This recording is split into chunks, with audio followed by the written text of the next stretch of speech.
Hello everyone, welcome to the Rundown. Thanks to AGL for all your energy needs. Go to agl.com.au and the panel is back together. The part-time panel member, Andrew Embley, Norm Smith Meadows. Thanks for dropping in. G'day, Tim. Well, I was at the MCG last Thursday night, Tim. I had better things to do, and that was scouting. That was scouting for the West Coast Eagles. So I got on the phone to Simo after the game, and I said to Simo, the key to beating Collingwood is shutting down their uncontested possessions. Right. It's as simple as that, Tim. Straight off it, Whack. Nice work by you. And Ryan Daniels, the footy guru, the footy rhino from 7 News. And interesting enough, a man who appears on more podcasts in Perth than anyone I know. How many would it be? A dozen? 15, 16 a week. Right? Yeah, just racking them up. Straight away. What number on iTunes are you? We got up to number 2 for a while. We can't. Dane Swan and Scotty Cummings just can't quite go past them. 2 Collingwood blokes too. Bad sign. I don't know. Cummo's been at a few. I don't know. That's all Collingwood. Straight off the top, we saw GWS and West Coast last week, of course. Great win by the West Coast Eagles to have their first win of the year. I will do this, though. I'm just sending out a search party for Tim Taranto and the GWS Giants. Yes. How good were they and how good was he last week? Well, I tell you what, the reason the West Coast Eagles won that game was, one, they shut down Tim Taranto, the most important player in the AFL. But we sat here last week and we said if they're going to win that game, they've got to shut down Canelio. They did that. Their two-way running's got to be good. They did that. And I think we gave a clip to Tom Hickey, and didn't he show up? And wasn't he impressive? And what about Tom Barrass, boys? He would be leading the best and fairest so far. 15-2 inside 50s to start the game last week, and Tom Barrass stood up, and that is the reason why the West Coast Eagles were able to win that game of football. Gaff, Cripps and Rotham in for his debut, of course, and don't forget, Duggan injured, Smith and Venables have lost their spot. This huge game, MCG, on Saturday night. Let's talk about, you talk about most important players and shutting them down. Let's talk about Collingwood's most important player. Embers, straight off the top, who is the player that West Coast have to watch on Saturday night? Oh, this is an easy one. De Goey. It's all about De Goey. De Goey is by far the most explosive and best forward in the competition right now. He's strong, he's quick, he takes good grabs. If he is getting a job done on him, he can go through the midfield and he can push forward. We've seen him kick big goals from outside 50. He's a quality player. I think the matchup will be Brad Sheppard. Brad Sheppard can play on tools and smalls, did a really good job on Cameron, I thought, last week, and I'm pretty confident that West Coast will send Brad Sheppard to De Goey. That's obvious. Jordan De Goey is a fantastic player. He's brilliant last week. They've got so many great midfielders. You can rattle them off. They've got De Goey, they've got Stevenson, they've got Elliott.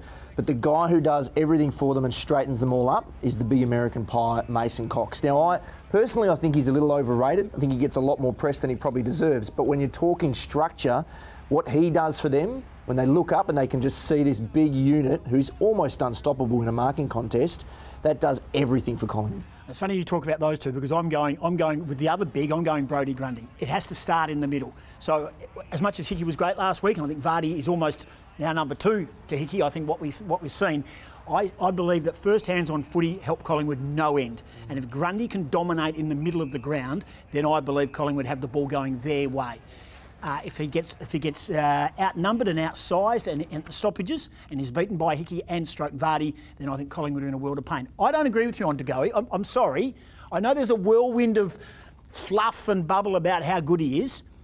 I've got him still in, not the absolute. You are not watching enough football at the moment, no, Tim, I watch to a lot of actually football. to say that he is. I mean, you can go for midfielders, you can go for Grundy. Grundy was poor in last year's final series. He was poor in the grand final. He's got something to prove, no doubt about that. But De Goey, he's a match winner, and he's the kind of player for mine that can hurt you on the scoreboard. Doesn't need many possessions, but he can kick goals and he makes you accountable. The difference here, though, is that Richmond didn't have anyone to stop him, whereas West Coast do. Brad Sheppard is a phenomenal medium defender. That's why he's the most important player, because you have to send your best defender to him. So if De Goey doesn't kick 3 goals, Collingwood can't win? No, they can. Because Cox will kick 7, according to you. Andrew Gaff is back for the West Coast Eagles, which is great news. Jamie Cripps back from injury and Josh Rotham to debut. Let's talk about who Collingwood go to. Who does Levi Greenwood, if he does tag, now that Adams is back in the lineup but Varco's out, that does change their structure a fair bit, to be honest. So who do you think that Levi Greenwood will go to? I think Luke Shuey for mine is the best midfielder that West Coast have right now. His first half last year in the grand final was outstanding. On the weekend, just gone against GWS, De Boer went to Yo. At half-time, De Boer tried to go to Shuey. I think Shuey's the one that they have to stop. His second quarter last week against the Giants, when the game was in the balance, his 2 big goals from 50 really got West Coast going. He's up and about at the moment, and he's playing some really good football. No, he definitely tags. Levi Greenwood's only in that team for one reason. He's not a skilled player. He's not going to win the ball a lot of the time. But what he does do is he shut down players, and he did a great job on Elliot Yeo in last year's grand final. But I think what happens now is they realise that Luke Shuey is the most damaging midfielder the West Coast Eagles have. He tore apart GWS last week. We know what he did to Collingwood in the grand final. Levi Greenwood has to go to Luke Shuey, and if he can stop Luke Shuey from having an impact, running through that middle and setting up goals, particularly with the 6-6-6, then I think they'll go a long way to beating West Coast. Okay, so a pair of Shueys for you two. You're both going Shuey. I'm of the Andrew Gaff. Straight into it. Straight into it. That mentally, probably as much as physical.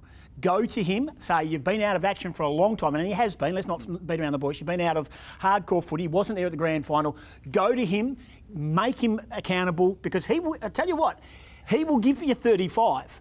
Yeah, but he's going to be underdone. He's not going to have any form coming into this. So they can go to him and they can shut him down, and it can be great for them, and they'll get in his head.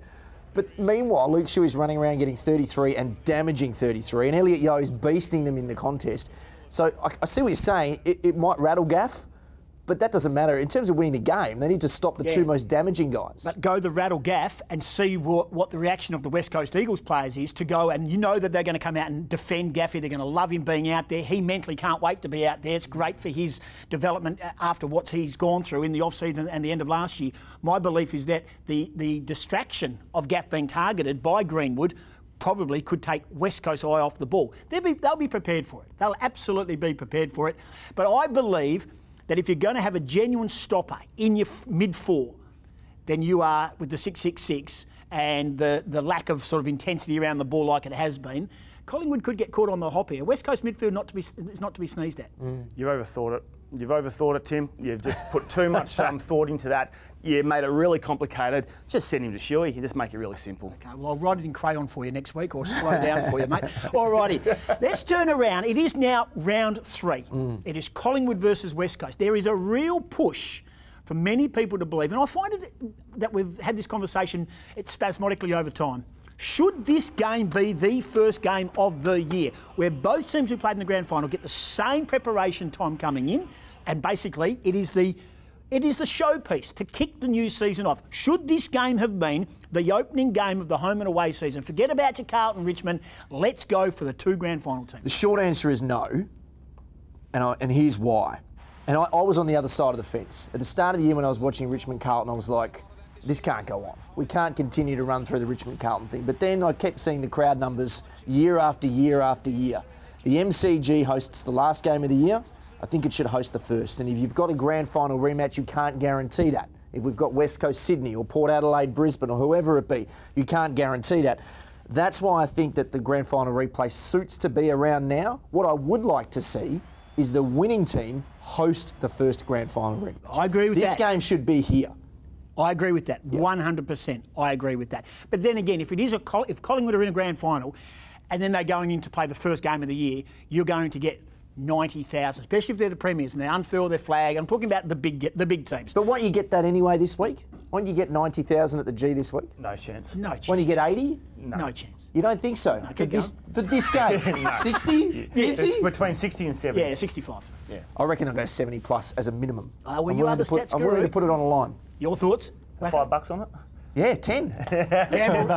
Hey, over 70,000. Hey, gamble responsibly. Absolutely. No, I hear what you're saying. I do hear what you're saying. I'm not a big believer. I don't believe that the 2 grand final teams need to start the season. But what I am big on at the moment is, and I know you spoke about those crowd numbers, but playing a big team on that Thursday night against Richmond, it's not Carlton for mine. Carlton haven't done anything for me over the last 6 or 7 years to give them the opening game. So let's play against Geelong or a Hawthorn or a Collingwood. You're still going to get your 90,000. That I agree with. Because the Thursday night for mine, in the last 4 or 5 years, the game's a fizzle.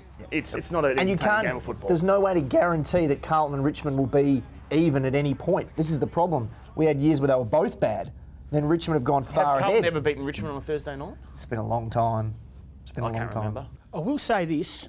I thought the other night, GWS, the unfurling of the flag, was one of the watershed moments in football in the last decade. Around the country. It was amazing. What West Coast did to launch and unfurl that flag. Now, I will say this. Your mob, your commentary mob, your radio mob, Triple M, Mix 94, whatever you want to call yourselves, for about 20 minutes you called him Eddie the Eagle, right? What's his name? Rick the Rock. And I will say this, Andy Marr, who was on your mobs, the front bar, Okay. Channel 7, the front bar, he actually looked straight down the barrel and said, oh, no, what's the name of the bird that jumps? And he went, Ricky the Eagle. He said Ricky the Eagle. It is Rick the Rock Eagle. And I will say, what he did was unbelievable. I think it was, and it's got worldwide coverage. Yeah, It was very fantastic. good. Yeah, absolutely. The whole night was pretty special from a West Coast point of view, I think. You've got the unfurling of the flag, a great way to enter the stadium.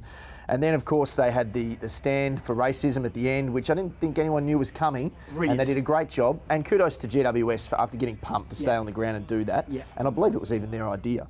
And then, of course, what happened after the game, which was another surprise. Yeah, Mark LeCras being on the ground. Shouldn't have been on the ground. I don't think he had a pass. Hey, OK, let's talk about this week's game really quickly. And will we hear that great song? Because I love the song. Quickly on the new song. It's going to take a little bit of time to get used to it. Why? Certainly Why? not the Liverpool theme song that we absolutely love. Do you like it? It sounds like you don't like it. No, Hang on. I think it's like Move on, mate. Don't live in rock eight times. like everything. It's like everything. It takes a while to You don't have actually to grow sing on it, you. mate. It's not no, for but you, I had, it's but for I had the to listen to players. it.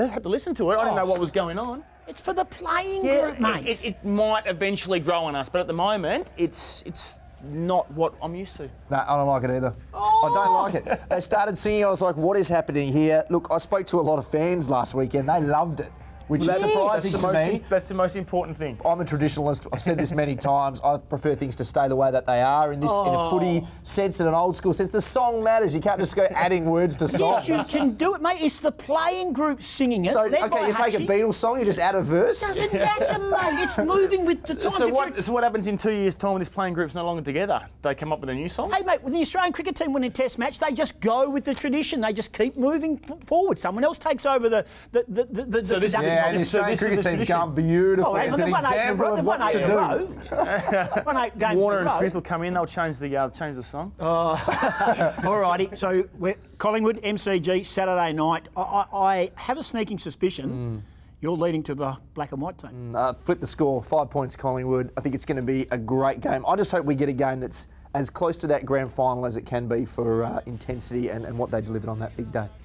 Collingwood just had it their own way against the Richmond footy team last week. Just won so much uncontested possession, were able to do what they wanted to do. So West Coast would have had a look at that. They need to put pressure on Collingwood. They need to apply that pressure, that tackle, win the football back, and then on transition, as we've seen, West Coast are a very, very good team.